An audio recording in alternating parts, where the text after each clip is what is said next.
Fail, భూముల ధరలు పెంచడంలో ఫెయిల్. మరి దేంట్లో పాస్ అయిండు? ఎటు పడితే అటు ఒర్రుడు, దేవుళ్ళ మీద ఒట్లు పెట్టుడు, అబద్ధ వాగ్దానాలు చేసుడు.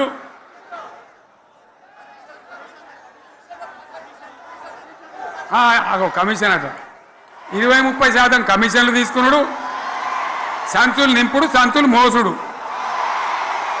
అంతేనా? కరెక్టేనా ఈ మాట అన్నా? కరెక్టేనా? నేను చెప్పి అన్ని ఫెయిల్ అయిందా ఈ ప్రభుత్వం? నిజమైతే ఒకసారి చేతులు లేవట్రా దయచేసి, స్టేజ్ మీద లేవట్రా. ఫెయిల్ అయినా ఈ మాట 20%-30% కమిషన్లని నేను అంటలేను. ఎవరన్నారు? స్వయంగా ఆర్థిక మంత్రి ఛాంబర్కు పోయి 200 మంది కాంట్రాక్టర్లు వాళ్ళు లొల్లిపెట్టి మమ్మల్ని 20-30% కమిషన్ అడుగుతుండ్రు, ఇది ఏమన్యాయం అని చెప్పి సెక్రటేరియట్లో చెప్పిన మాట నేను చెప్తా ఉన్నా. ఈ విధంగా మాజీ సర్పంచులు పాపం వాళ్ళు పనిచేసిన మా బిల్లులు ఇవ్వమంటే వాళ్ళ గోస ఉచ్చుకుంటా ఉన్నారు. వాళ్ళేం పాపం చేసిండ్రు? ఈ విధంగా ఘోరం. ఇంకా ఈ అందానికి ఏం మాట్లాడతారు? కేసీఆర్ నువ్వు రా అసెంబ్లీకి, నీ కాయగూకుడు ముచ్చట్లు తింటానికా? పిల్లలు అడిగితేనే మీరు జవాబు చెప్తలేరు,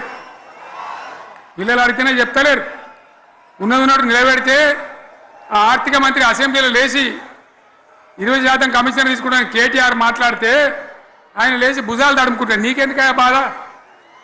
నువ్వు తీసుకుంటేనే నీకు బాధ ఉండాలి కదా. లేచి పేదలు ఉల్లి పెడతా ఉన్నాడు ఆయన అసెంబ్లీలో. ఈ విధంగా చాలా గందరగోళంగా, అవివేకంతో, అజ్ఞానంతో చాలా ఘోరం చేసి అడ్డమైన మాటలని చెప్పింది. దాంతో మనం కూడా గోల్మాలైపోయినాం. తీర్థం పోదాం తిమ్మక్క అంటే వాడు గుల్లే, మనం సల్లే. ఆ గతికి తెచ్చింది ఇలా ప్రజల గతి. మరి మనం కూడా ప్రజలు కూడా ఆలోచన చేయాలి. ఆవేశం కాదు. గాడిదలకు గడ్డేసి బలరకు పాల్పడితే వస్తాయా? మరి ఇప్పుడు ఏం చేయాలో ఆలోచించాలి. ఓ తమ్ముడు అన్నాడు హైదరాబాద్లో, ఆయన ఇల్లు కూడా కొడితే, కేసీఆర్ అన్నా యాడున్నావు, నువ్వు రావాలి, కత్తి వాంచేతలు పడితే యుద్ధం నన్ను చేయమని పడుతుంది. అంతేనా? ఇది కూడా విచారించాలి ప్రజలు. మీకు అర్థం కావాలని నేను చెప్తా ఉన్నా. అందుకే ఓడగొట్టుకున్న కాడనే వెతుక్కోవాలి. మీ వెంట బీఆర్ఎస్ ఉంటుంది, మీ వెంట కేసీఆర్ ఉంటాడు. 100% మళ్ళా తెలంగాణ విజయం సాధించాలి, గులాబీ జెండా ఎగిరేయాలి, అద్భుతమైన తెలంగాణను మళ్ళీ సాధించాలి. ఇక బీజేపీ కథ 11 ఏళ్ళ రాజ్యం చేయబట్టి తెలంగాణకు 11 రూపాయలు ఇచ్చిండ్రా? వాటిదే బబ్రాజమానం భజగోవిందం, శుష్కప్రియాలు, శూన్యాస్తాలు తప్ప ఏమి ఇయ్యలే. 157 కాలేజీలు పెడితే మెడికల్ కాలేజీలు ఒక్కటన్నా తెలంగాణకు ఇచ్చిండ్రా? ఒక ప్రాజెక్ట్ కన్నా జాతీయ హోదా ఇచ్చిండ్రా?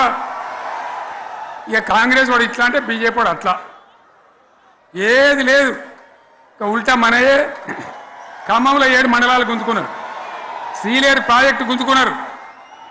నరేంద్ర మోడీ మాట్లాడతాడు, ఏం మాట్లాడతాడు? తెలంగాణ వచ్చిందిరా అని తెలంగాణలో సంతోషపడితే తల్లిని చంపి బిడ్డను బతికిచ్చిండ్రు అంటాడు. ఎన్నోసార్లు అంటాడు, ఒక్కసారి కాదు. ఈ విధంగా అది కూడా మనం అనిపించేది కాదు. ఈ సందర్భంలో ఒక మాట బీజేపీ అంటే నాకు జ్ఞాపకం వచ్చింది. ఇవాళ కేంద్ర ప్రభుత్వం కగార్ అనే ఆపరేషన్ పేరు మీద ఛత్తీస్గఢ్లో యువకులను, గిరిజనులను ఊచకోత పోతా ఉన్నారు. అది ధర్మం కాదు. వీళ్ళు ఏమవుతున్నది? నక్సలైట్లు ప్రతిపాదన పెడుతున్నారు, మేము ప్రభుత్వం దగ్గరకు వచ్చి చర్చలు చేయడానికి సిద్ధంగా ఉన్నాము అంటున్నారు. నేను కోరుతా ఉన్న కేంద్ర ప్రభుత్వాన్ని, బలం ఉన్నది కదా అని చంపుకుంటా పోవుడు కాదు, అది ప్రజాస్వామ్యం కాదు. ఆపరేషన్ కగార్ వెంటనే ఆపేయండి. వాళ్ళని పిలిచి, ఆ నక్సలైట్లను పిలిచి డెమోక్రటిక్ స్పేస్ ఇచ్చి చర్చలు జరపండి. వాళ్ళు ఏం మాట్లాడతారో చూడండి. అది కూడా నల్లనా తెల్లనా దేశం ముందరికి రాని. కానీ అట్లా కాదు, మొత్తం ఏరి పారెత్తాం, కోసి పారెత్తాం, నరికి పారెత్తాం అంటే మిలిటరీ ఉన్నది మీ దగ్గర కొడతారు, కానీ ప్రజాస్వామ్యం అనిపించుకోదు. ఈ మాట ఢిల్లీకి ఉత్తరం పంపిద్దామా మీరందరూ సపోర్ట్లు కొడితే తీర్మానంగా భావించి దాన్ని కేంద్రానికి పంపిద్దాం.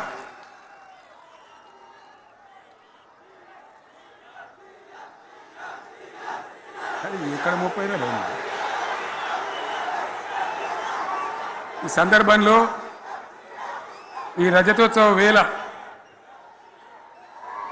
నేను మీ అందరికీ ఇక్కడ ఉన్న వాళ్ళకు, సభలో లేని వాళ్లకు, టీవీలో నా మాటలు వినే వాళ్లకు, యావత్తు తెలంగాణ సమాజానికి బీఆర్ఎస్ గులాబీ జెండా రజతోత్సవ శుభాకాంక్షలు మరొకసారి తెలియజేస్తూ మీరందరూ కూడా ధైర్యంగా ఉండండి.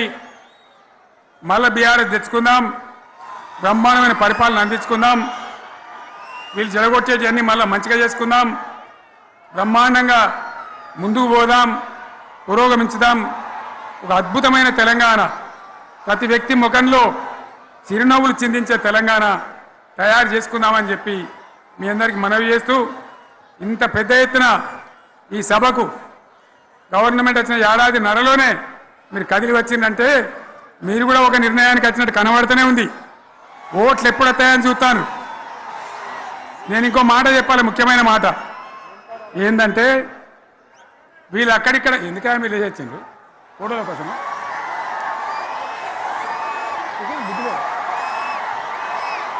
ఒక మాట చెప్పాలి, ఏంటి? ప్రభాకర్ రెడ్డి అని మా ఎమ్మెల్యే ఉన్నాడు, దుబ్బాక ఎమ్మెల్యే. ఆయనతో ఎవరో హైదరాబాద్లో మాట్లాడితే అన్న ఇంకా 3 ఏళ్ళు భరించాను ఈ గవర్నమెంటు అని మాట్లాడింది. ఆయన మాట చెప్పిండు విలేకరులు. అలా చూసారా మా గవర్నమెంట్ పడగొడతారట. మేమెందుకు పడగొడతాం రా భయ్? మాకేమైనా కాల్చేరు గులగులో పెట్టినాయా? మేమా కిరికిరి పని చెయ్యం బిడ్డ, మీరే ఉండాలి. ఓట్లు తీసుకున్నారు, చక్కగా పని చేయకపోతే మీ ఈపులు ప్రజలే సాఫ్ చేస్తారు, అంతే కదా. మేము పడగొట్టాం, మీ గవర్నమెంట్ పడగొట్టాం. ఎందుకంటే మీ సంగతి ఏందో మా సంగతి ఏందో ప్రజలకు పూర్తిగా అర్థం కావాలి. గులాబీ సైనికులకు నాది ఒక్కటే మాట, మనం ఏనాడు మనం పుట్టిందే పదవులు త్యాగం చేసి, పుట్టిందే రాష్ట్ర సాధన కోసం, స్వార్థం కోసం మనం పనిచేయలే. మీ అందరి నాయకులను, కార్యకర్తలను నేను కోరేది ఒకటే, తెలంగాణ సమాజం అద్భుతంగా పురోగమించేదాకా మనం పనిచేస్తూనే ఉండాలి. గవర్నమెంట్లో ఉన్నా, ప్రతిపక్షంలో ఉన్నా ప్రజల పక్షాన ఉండాలి, ప్రజలకు అండగా ఉండాలి, ప్రజల సమస్యల మీద పోరాటం చేయాలి, వాళ్ళకు అండదండలుగా ఉంటూ పురోగమించాలి. అదే మన కర్తవ్యం. అందులోనే మనకు అన్ని పదవులు వస్తాయి, అది పెద్ద ఇష్యూ కాదు. ఎన్ని వేల మంది మనోళ్ళు ఎంత బ్రహ్మాండంగా ముందుకొచ్చారు. కాబట్టి మీరందరూ కూడా ఆ విధంగా రావాలి. లాస్ట్ మాట, ఈ సభ నిర్వహించినటువంటి మిత్రులు పోచంపల్లి శ్రీనివాసరెడ్డి గారికి, వినయ్ భాస్కర్ గారికి, పెద్ది సుదర్శన్ రెడ్డి గారికి, రవీంద్రరావు ఎమ్మెల్సీ గారికి, వారికి నేను ధన్యవాదాలు చెప్తా ఉన్నా. ఇక్కడ భూములు ఇచ్చి బ్రహ్మాండంగా ఆదరించిన ఈ ఎల్కతుర్తి చుట్టుపక్కల గ్రామాల ప్రజలకు కూడా, రైతులకు కూడా నేను ధన్యవాదాలు తెలియజేస్తా ఉన్నా. ఈ రజతోత్సవ శుభాకాంక్షలు మీ అందరికీ మరొకసారి తెలియజేస్తూ నేను మీరు సెలవు తీసుకుంటా ఉన్నా. జై తెలంగాణ, జై తెలంగాణ, జై తెలంగాణ. ధన్యవాదాలు. ఇక ఇప్పుడు లొలిపెట్టరా పై, బాగా లొలిపెట్టారు.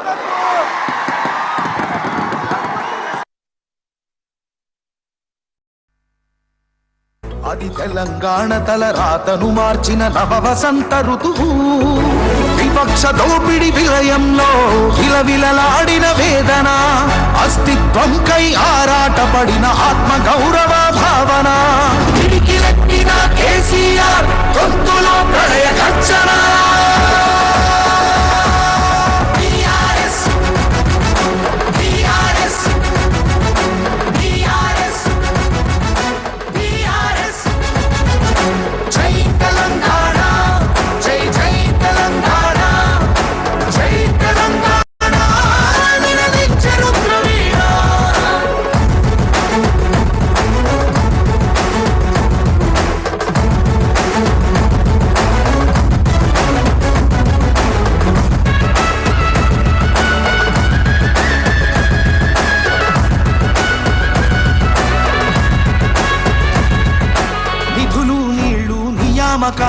అన్నీ పిడికిలెత్తితే కాల్చి చంపిన రక్త చరిత్రల రాపిడి పదవుల కోసం పెదవులు మూసిన మోసాలతోనే గోసా తెలంగాణ రేషాన్ని చూపిన కేసీఆరే మడిపూసా అమరుల మెడలో పూల దండనే గులాబీ జెండగా మార్చిండు అమరుల మెడలో పూల దండనే గులాబీ జెండగా మార్చిండు ప్రజల కోసమై పదవులను